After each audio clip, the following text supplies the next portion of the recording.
Bloomberg Tech Asia is live with Sherry On in Tokyo and Annabelle Drewlers in Hong Kong. 2025's AI story was all about the mad rush for GPUs, the kind made by NVIDIA. But the focus this year seems to be now shifting towards a different part of the computer board. Annabelle, it's all about memory chips. Yeah, absolutely. In this episode, we're going to be exploring why it's looking rather like we won't have enough of them, and how the crisis is spreading beyond AI. From the humble gaming console to the mobile phone to our laptops and even the huge data centers that power AI, all computer systems rely on two distinct advanced components, the logic chip and the memory chip. And it's looking like the world can't get enough of the latter. Three companies are at the centre of supply.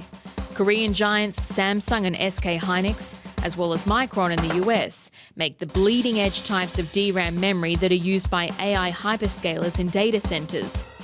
This high-bandwidth memory, or HBM, requires advanced manufacturing methods that are extremely difficult to replicate, giving these three players a stranglehold. To meet the demand of the AI boom, memory makers have had to divert manufacturing capacity toward these high-end chips. Producing one HBM chip for an AI server takes up about 3 times the wafer capacity of a standard DRAM. The shortage has driven prices of all memory chips higher. Samsung, Hynix and Micron, with their power over pricing, are the biggest winners here as margins widen on the high end. But for Samsung's diversified business, it's also not so straightforward, because it needs memory chips for its devices. Prices are going up, even as we speak. So, obviously we don't want to convey that burden to the consumers, but we're going to be at a point where we have to actually consider repricing our products. Manufacturers of lower-end chips could also take advantage of the demand-supply gap by swooping in and scaling up production. CXMT in China and Nanya in Taiwan are among the companies to watch. NAND players like Kioxia, along with its US partner SanDisk, are also getting swept into the rally as prices across other categories rise. Consumer electronics firms such as PC and console makers will be feeling the pinch as higher prices cut into their margins. Car makers, with increasingly more computerized functionality, are also feeling the impact. Overall, supply issues may even influence whether products get made or not this year.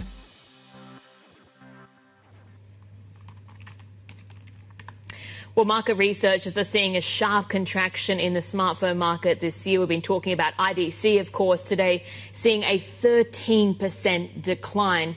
They're saying that the looming crisis is going to actually eclipse the impact of the pandemic and also recent tariffs. But let's get more on this now, bring in its Vice President for Devices Research.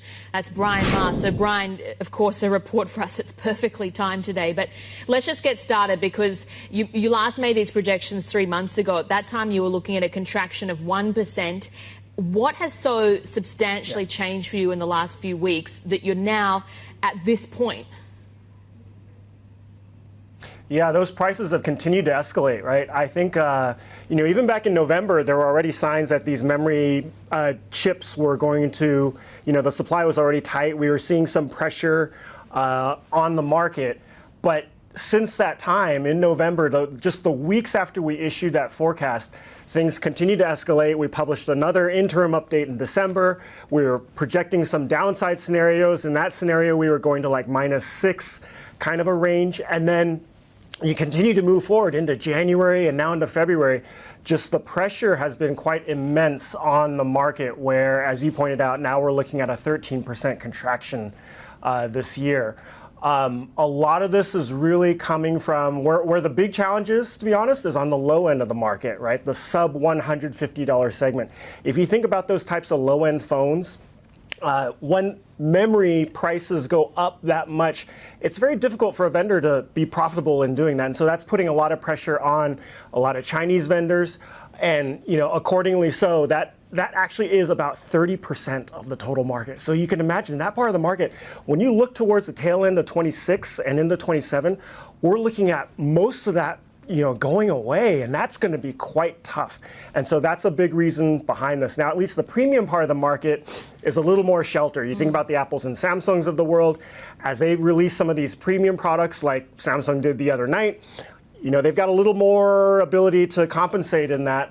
But even then, Samsung had raised their prices too. Yeah, we might get into, again, the winners and the losers, but maybe just dig in to give us the details on the cost structure and how much memory actually makes up the total bill of materials. Yeah, it's about 20-30%, depending on, again, the low end or the high end of the market. So it's a big part of it, and increasingly that's getting bigger, right? Now that the cost of the memory is continuing to increase, whether it's double-digit percentage, triple-digit percentage in terms of the cost of the memory itself, you can see that percentage of the total bill of materials for that smartphone continuing to get bigger. And again, back to my earlier point about that low end of the market, then it becomes an even bigger part of that percentage. And that's why it's quite tough for the vendors to be able to sustain themselves in that part of the market. Are we going to see the likes of Apple, for example, with the bulk of premium devices actually emerge as the winner, and just those premium priced smartphones from all of these other makers?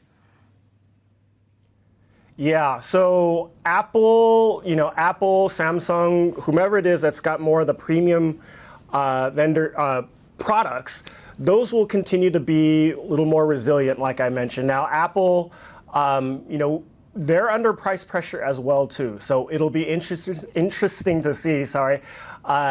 Not only at the end of this year when they refresh their product line, but even rumors next week of a new iPhone 17e potentially, if there's any pricing adjustment that gets made. I don't think there will be on that, but probably the products at the end of the year, there may be some, there's a big question mark around whether they are impacted. Now, the good thing is for Apple, because they're such a big influential player that suppliers want to cater to, they do have, they're relative to the other players in the market, they do have more of that supply chain resilience. But even then, discussion is that that suppliers are also increasing prices on them. So they're going to have some margin pressure too, even though at least for Apple, compared to others, they have they have a little more room to move within those margins than some of the other guys. So, Bryan, how easy or difficult is it for these chip manufacturers to reallocate their capacity towards conventional DRAM and NAND?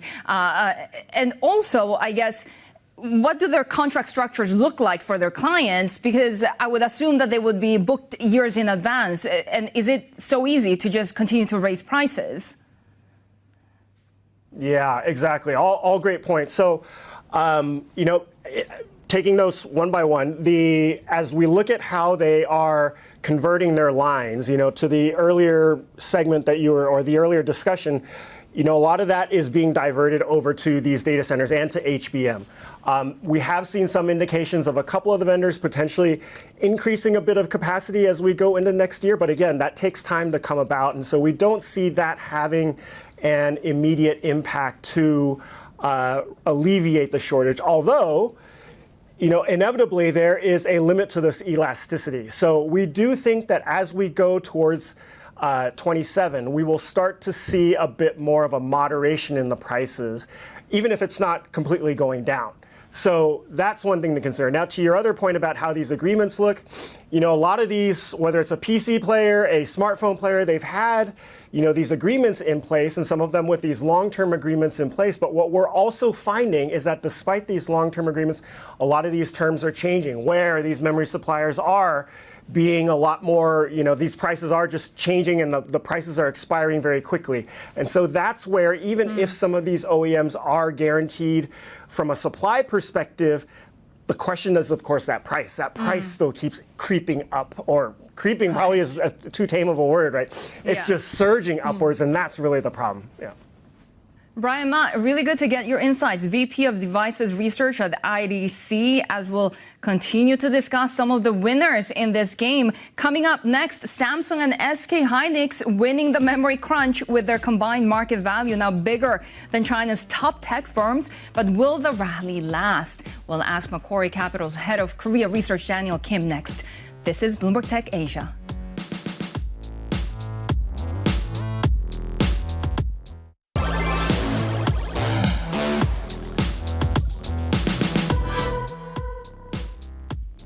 The memory chip shortage has sparked a rally in Samsung and SK Hynix that brought their combined market cap past that of China's top two tech firms. But will this last, or will HBMs eventually get commoditized and, as it usually goes in the hardware sector, swing to a glut? Let's discuss how all of this will unfold with Macquarie Capital Head of Korea Research, Daniel Kim. Daniel, great to have you with us. I mean, we're so used to these boom and bust cycles in the chip sector, but will there now be a need for a different playbook at this point? Thanks for having me first. Yeah. I think the memory industry we are facing right now is very different from the previous boom and bust cycle in many ways. And in a nutshell, we believe the memory crunch or memory shortage is likely to last much longer than many people expected. So we're thinking that the winners will be Samsung, SK Hynix. How well will they do? Wow, it's quite surprising because I'm sure you've seen all the earnings revision, massive earnings revision in a very short period of time. And also in terms of the absolute size of the profits, Samsung and SK Hynix and Micron are going to post this year and next year will be shockingly high. Well, based on my earnings forecast, I think Samsung and SK Hynix and NVIDIA are likely the top, and maybe Google are the globally top 5 companies in terms of the size of the profit. So the profit margins are surprisingly high, like 80% operating margin is actually higher than NVIDIA, higher than TSMC. But another surprising fact is, despite strong share price performance, Samsung and SK Hynix are trading at low single-digit PE. So that means I don't think the market is fully grasping the magnitude of shortage and the duration of the current memory upcycle. Yeah, we've been hearing from analysts, for instance, that are saying that Samsung, SK Hynix, they're looking at becoming 30 trillion won profit companies. Is that your base case at this point in time? And how long do you see this cycle lasting then? I think 30 trillion won profit for Samsung Hynix is likely a quarterly profit, not the annual profit. So, how long it will last? I think definitely next 2 years at least minimum. And there is a chance that this level of the high profit will continue beyond 2027. It is true, we will have a new fabs coming on stream in Korea, in the US, in Taiwan in 2027. But what many people overlook is the initial ramp up in the new fab is quite limited. Another fact is we've been seeing so-called demand destruction by memory chip, such as smartphone market, PC market, game console market.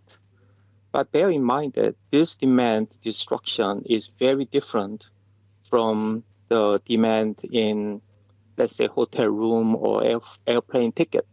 So if the smartphone market is down double-digit percentage this year, I think that will translate into more like pent-up demand, because at some point, people need to upgrade their smartphone. So that's why I think the current memory upcycle likely to last much, much longer. And one last thing, it's all about the AI compute market. So I think yesterday, Mr. Jensen Huang made it very clear that AI revenue is driven by compute power. But compute power is currently limited by memory availability. So this we are facing Daniel, unprecedented memory upcycle. Yep. Then the three main players, and primarily two, SK Hynix, Samsung, of course, Micron. Is there anyone else that can come into this race? Because we've been tracking, for instance, outside players, ones in China, for instance, CXMT, maybe one that's been making some inroads in the high-end DRAM market? Yeah, I think the side effects from this huge memory crunch is the rising possibility of the new player in memory market. And we know that the Mr. Elon Musk at Tesla mentioned about so-called terafab.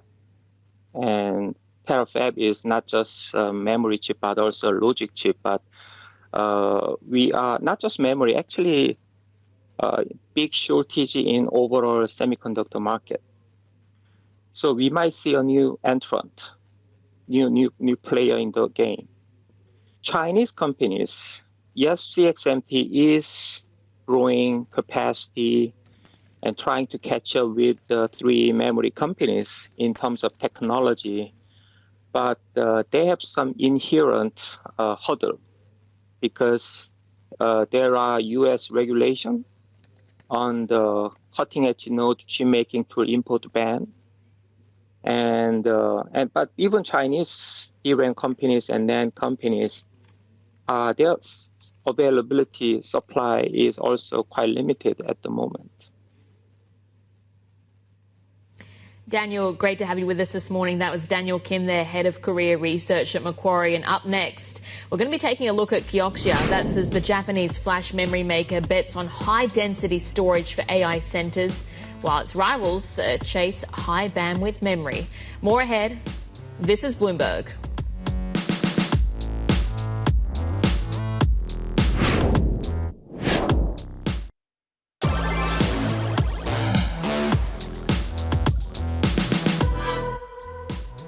Low-end, mid-end phone, I think will have some impact. So original forecast, they will produce little bit more than last year. However, they face some difficulties to increase their manufacturing. I am passing that cost to the customers as much as possible, trying to maintain our margin. And AI-related package increase or demand increase is very strong this year, starting from last year actually, and this year is also very strong. Asian tech executives speaking with us on their chip shortage strategy. Now, Japanese flash memory maker Kioxia also betting on high-density storage for AI data centers under new CEO Hiro Ota. Earlier this month, the firm extended its joint venture with SanDisk through 2034 and is partnering with NVIDIA on next-gen NAND. Kioxia expects operating income to reach as high as $5.2 billion in the year ending March. Revenue is on track to pass $13 billion for the first time, beating market forecasts. Now, Kioxia's executive chairman, Stacy Smith, says its competitors are investing in high bandwidth memory while it bets on the growing demand for AI data centers. We asked Smith when he thinks the memory supply crunch will subside. It's hard to say. I think as we look out across the rest of this year, the market will continue to be tight. We have customers coming to us with demand forecasts that they want solved. And, we've worked with these customers for a long time, so we're doing everything we can to Your orders to are booked out? Well, it doesn't really work that way in our industry, but we have the large cloud suppliers and the AI players are wanting to come to us, and we're talking about making sure we give them enough supply for the year. One of those big suppliers, Apple, of course. Dell, also one of your customers. What are the biggest concerns for them? I think the what drives the market is energy efficiency and performance. And so with our technology, we've announced a product that we're now in high volume manufacturing called BiCS8. It provides the best combination of that. And so that energy efficiency, particularly as you're talking AI and the data center, is very important. So if we can reduce the energy footprint of these data centers in terms of how the data is being stored, we can have a big impact on the market. When it comes to your heavy reliance on NAND, for example, I mean, Kioxia is doing great right now, but that's not always been the case, especially with a downturn like in 2022, for example. Do you worry that that could happen again, or has AI demand changed the game? So, you know, what NAND does is it provides the storage of the data. And with the data growth that we're seeing, I think, and our position in markets that range from AI to traditional servers to phones to PCs, that the demand for storage driven by the increase of data, I think will continue. You know, we're seeing bit growth in the mid-teens this year and the high teens next year, and that's been pretty consistent for the, consistent, maybe even down a little bit from what we've seen over the last 10 years. So I think we'll see growth. That was the Kioxia Executive Chairman, Stacy Smith, there, speaking about the firm's outlook and strategy. And Sherry, I think what's so interesting about the tech space generally, but also, of course, the memory chip crunch is no exception, is just how dominant Samsung, SK Hynix and Micron continue to be. It's really that question, can there be any other players that come into this market? And of course, we continue to track ones in China, or I continue to track ones in China quite closely, likes of CXMT, YMTC, for instance, both companies that are actually looking at listing in Hong Kong possibly. But certainly they are working to actively become players in that higher end. It's just that they continue to face, as you might expect, quite a lot of hurdles in that, because there's not only a lack of EUV technology, they're of course barred by US sanctions from getting that top technology. That also means that they've got to produce through less efficient methods. Their yield is lower, higher production costs as well. I mean, there's a lot of barriers in this space. And yet you continue to see the optimism in these companies, given, as you mentioned, the lead coming from Samsung, SK Hynix, right? I mean, when there were even reports that they would be raising prices, we saw the likes of Zibit Semiconductor, Shannon Semiconductor, these Chinese memory chip stocks gaining ground. And you mentioned about listing in Hong Kong, XTX also filing an Hong Kong IPO. So we continue to see all of these companies trying to get into the public market, not only in Hong Kong, but also in mainland China. To be fair, though, not everything is super rosy. I mean, SMIC's pricing power, for example, hit by the memory price hikes, their profit margin recovery has stalled, and they're seeing these macro headwinds because of the challenges in consumer electronics. Yeah, and consumer electronics, of course, the big highlight of today's show is that IDC report looking at that contraction, 13% for smartphone output for 2026. But that's it for this episode of Bloomberg Tech Asia. Do stay tuned next month for more, and you can also check out past episodes and more of our tech coverage on YouTube. More ahead. This is Bloomberg.